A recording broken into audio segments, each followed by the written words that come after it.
I had two heroes that were incredibly important in my life. And, I live in Muscatine, Iowa. We've never lived anywhere else. So I live in a relatively small town of Muscatine, Iowa. So some of the relationships I've formed are a little bit bizarre and wonderful. But I got to know Chester Gould, the creator of Dick Tracy, when my mom wrote him and said, "Oh, my son is such a big fan," and I got a birthday letter from him right around my eighth birthday, which is still hanging on the wall, not far from where I'm seated. And so I always had a kind of a sense as a kid. It's like I didn't want to be a cowboy. I wanted to be the person that wrote about cowboys. I always had a sense that these guys were on the planet and maybe there was a way I could intersect with them. And I tried to intersect with Mickey Spillane for many, many years. And a story I've told many times is that I became kind of known as Mickey Spillane's defender because he even today is controversial. And he was extremely controversial through the 1950s, and in among my era of mystery writers, there were people that really disliked him, and the mystery writers of America supposedly refused membership to him at one point. He Because of the nature of his work as the sex and violence. And so I became somebody early on, in my even in my late teens and early 20s, where would write for fanzines about Mickey and defending him and write reviews of his stuff and defend him. And so I became kind of known as the Mickey Spillane guy, even after I had started publishing myself.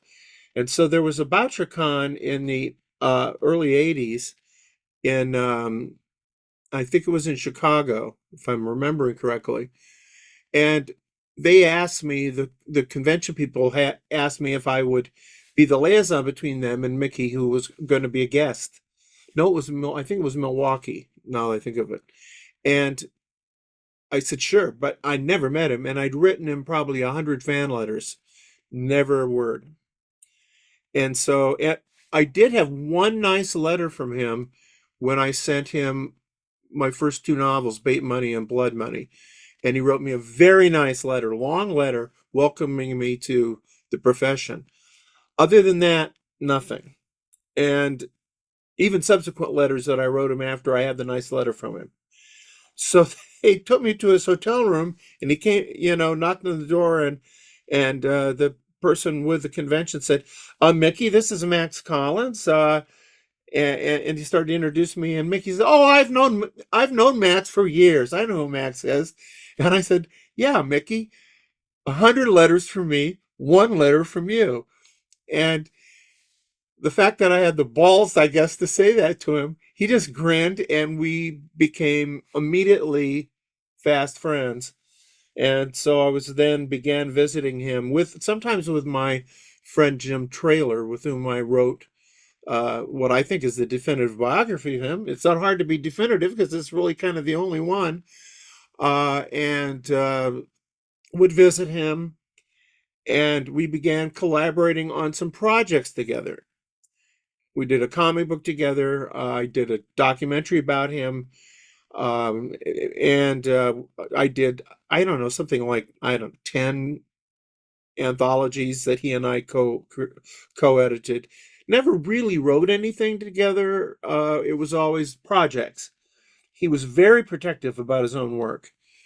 Um, and he became my son Nathan's godfather. I mean, it was a very warm relationship. I would visit him in his home in North Carolina and South Carolina, I guess it is. And so one afternoon, I got a call from him, and he said, and it always amazed me when I get a phone call from Mickey Spillane. It was, you know, it's like being Billy Graham, and they say Jesus is on the line, but he was very unpretentious, very, very warm. and came to Iowa once and visited us here. So I got a phone call from him. We were just kind of chatting, and then he dropped this bomb, which was that he'd been diagnosed with pancreatic cancer, and which is obviously a devastating diagnosis. And so he was a fighter, and he fought it. And something like 3 months later, he called me and said, "I'm working on my last mic hammer. I don't think I'm going to be able to get it finished in time." In time being before he passed. He said, "If I pass before I finish it, will you finish it for me?" And I said, "I certainly don't want to, but it's a great honor that you would ask me, and I'm going to, of course, if I have to, I'll do that." And then he apparently hung up, and it's shortly after that went to his wife Jane and said, uh, "After I'm gone, there's going to be a treasure hunt around this place." He had 3 offices uh, around his in and around his home. He said, "Take everything you find and give it to Max, and he'll know what to do with it." So after he passed, my wife Barb and I went down there, and with Jane, we went through the 3 offices. We found manuscripts sometimes as long as 100 pages, beginnings of Mike Hammer novels, and all the way down to just scraps that were ideas for Stacy Keach TV shows. And the first job was to do the there were 6, I think, that were really substantial manuscripts, like maybe a third to half the manuscript was done. Finished those first, and then was able to go through until we have coming out next year a book called Baby It's Murder, which is the last of the legacy Mike Hammer novels. Also completed several of his non-Mike Hammer novels. Um, the greatest honor of my life, the most fun I ever had. Working on those books, and did not approach them as well. I'm going to try to write exactly like him, but uh, there were times I felt I was channeling him. One of the things that people don't always understand is, I mean, yes, I'm an artist. I mean, I do this to express my creativity, but a lot of what I've been up to all these years is avoiding real work. It's I'm a working writer, so a lot of the things that happen because of opportunities or needs I have as a writer. And so to talk about Road to Perdition, you have to know I have to back up a little bit. People ask me about continuing Mike Hammer. That should have intimidated me. It didn't. I always say that's because Mickey chose me, and if he believed in me, why wouldn't I believe in me? Always understand is, I mean, yes, I'm an artist. I mean, I do this to express my creativity, but a lot of what I've been up to all these years is avoiding real work. It's I'm a working writer, so a lot of the things that happen because of opportunities or needs I have as a writer. And so to talk about Road to Perdition, you have to know I have to back up a little bit. And I had been fired from Dick Tracy, basically. Then the editors who hired me were basically fired or left. And I had a new editor who did not like me, did not like my work, and whose mandate was apparently to save the Chicago Tribune money by getting rid of me. So I had a rough couple of years with him. And then I finally got fired right before Christmas 1992. And so the very same day that I got the letter, my agent called and said, your Nate Heller contract has been dropped. Now I had just won the Seamus for Stolen Away, and Bantam Books. The next thing Bantam Books did right after that, like 2 weeks later, was drop my contract. Uh, and it had to do with sales because of a dumb thing they did, which was not publish the book. They published the book as a trade paperback because they thought trade paperbacks were the next coming thing. And they were right, but they were early. And I was punished because of their misjudgment. So no book contract, no Dick Tracy. Uh, Basically, I went to a comics convention, which I did from time to time, and DC Comics editor wanted to meet with me. And so I met with him and he said, "We're doing we're going to do a line of noir graphic novels. And you're the only writer because I'd been doing Dick Tracy and I'd done Ms. Tree was my creation with Terry Beatty. You're the only at that time this was true. You're the only mystery writer who is also writing comics. There's a bunch now who've done it, but this is like I said 92. So 92 or early 93, and so basically he said we want something like the Nate Heller books. I said, well, I can do Nate Heller as a graphic novel. We want our own thing. We want our own property. Do you have anything? Well, I just vamped and made up Road to Perdition basically on the spot, which I called Gun and Son. I said, well, because I've been watching a lot of the Lone Wolf and Cub movies with my son Nathan, and I hadn't really been exposed to the comics version of it yet. I don't think, but there were half a dozen really good movies made from those manga, and I'd also been researching uh, John Looney, trying to figure out a way. And Looney was too early to put into Nathan Heller because he's very early 20th century. But John Looney was the godfather of Rock Island, Illinois. Rock Island is 35 miles from my house. And so those two things were rattling around in there.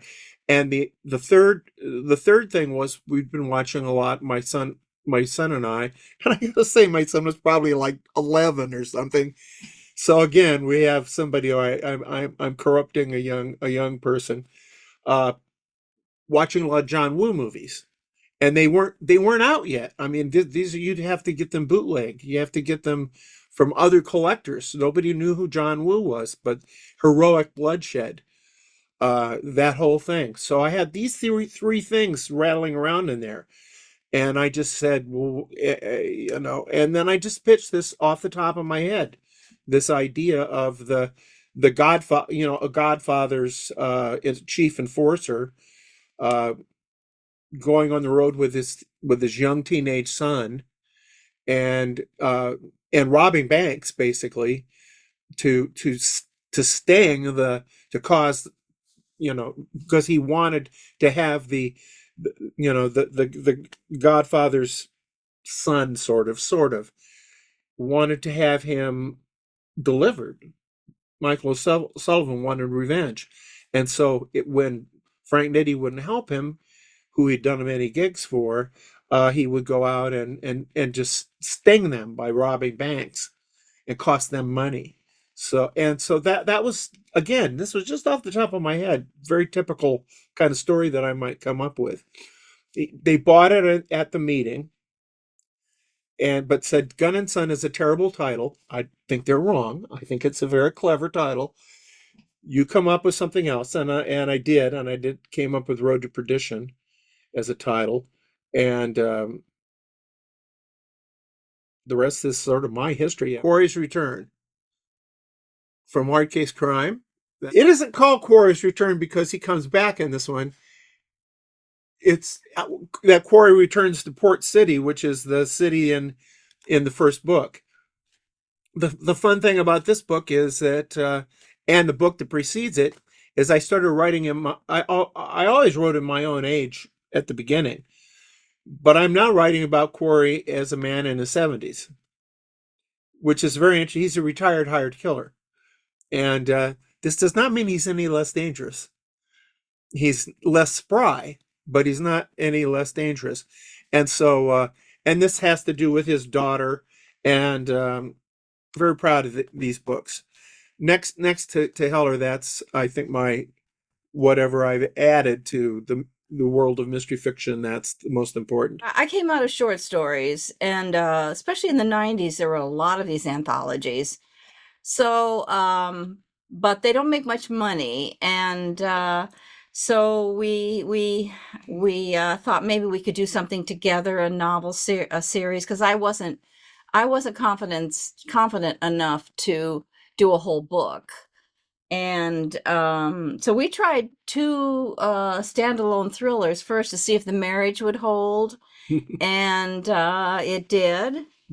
So he had an editor that did his Nathan Heller series that said, "Well, we do have maybe a spot in the cozy series for a cozy series," and then I thought we got to talking, and then I said, I really don't read a lot of cozies. I don't know if I knew kind of I would have to kind of take the lead on this because he was so busy with his other books, other series. So I said, I don't know if I could do that, but we were kind of so far along in the process that we needed to submit something, and we just thought, well, it's really got to be something that we enjoy.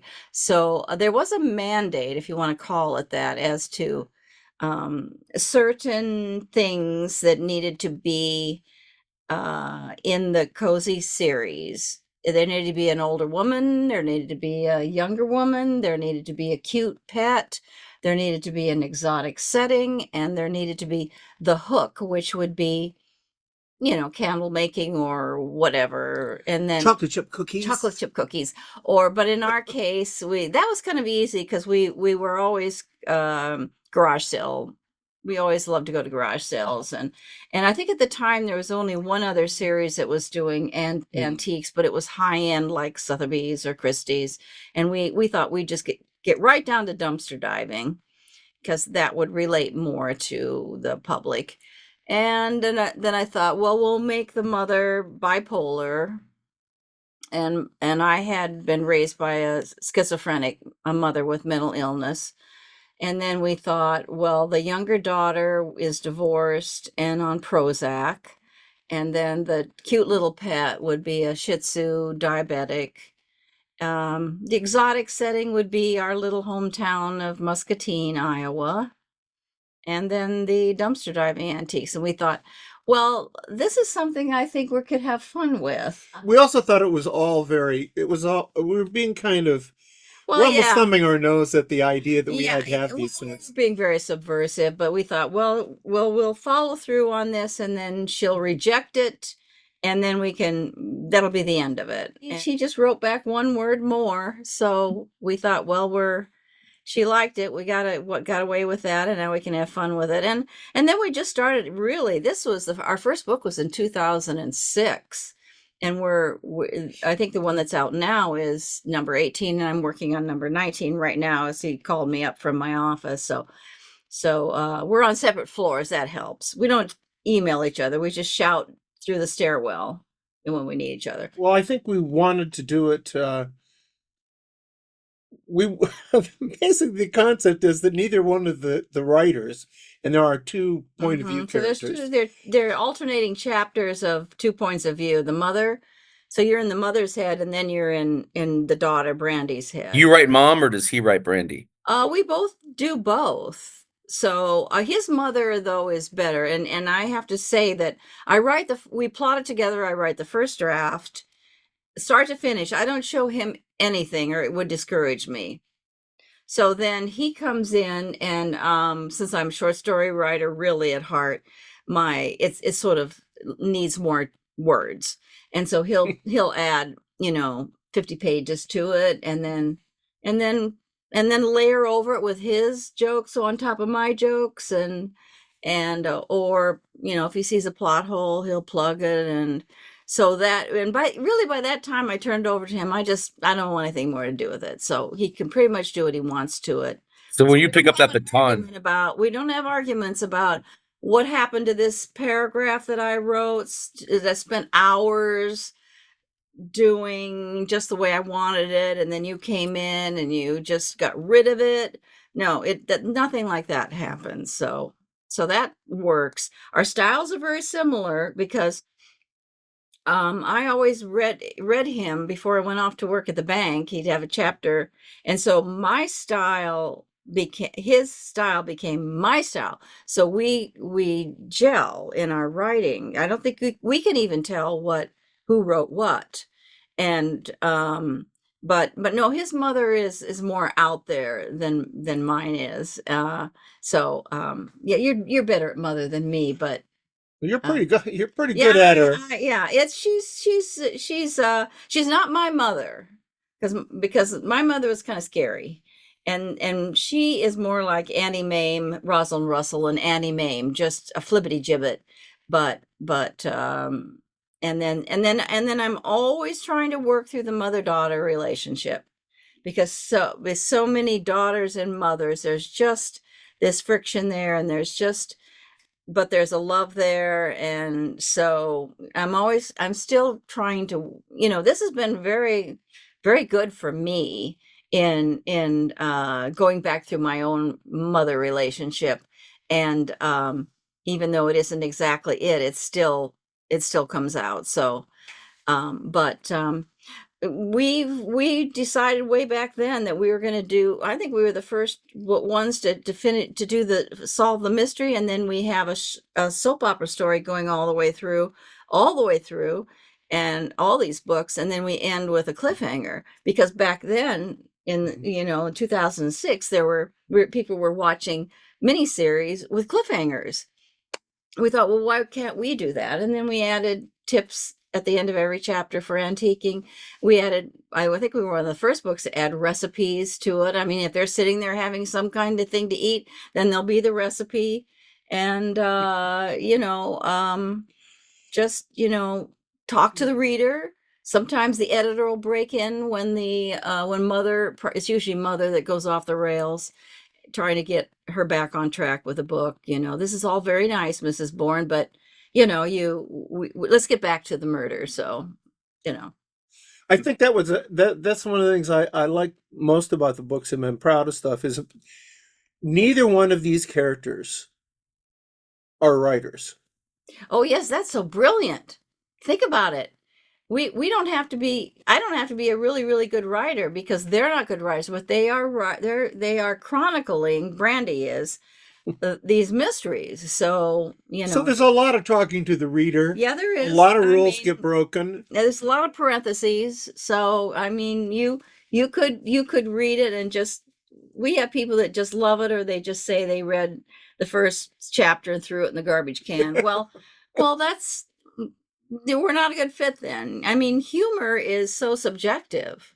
I do think that in any collaborative, you need to make sure you're on page one, you're on the same page from the very beginning, and then you need to have your duties completely spelled out. Like, for example, we plot it together, agree on the plot, then I go off and do the first without you. You're busy writing some other book.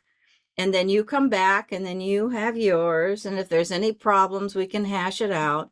But, I mean, certainly not being in the same room, just looking over each other's shoulder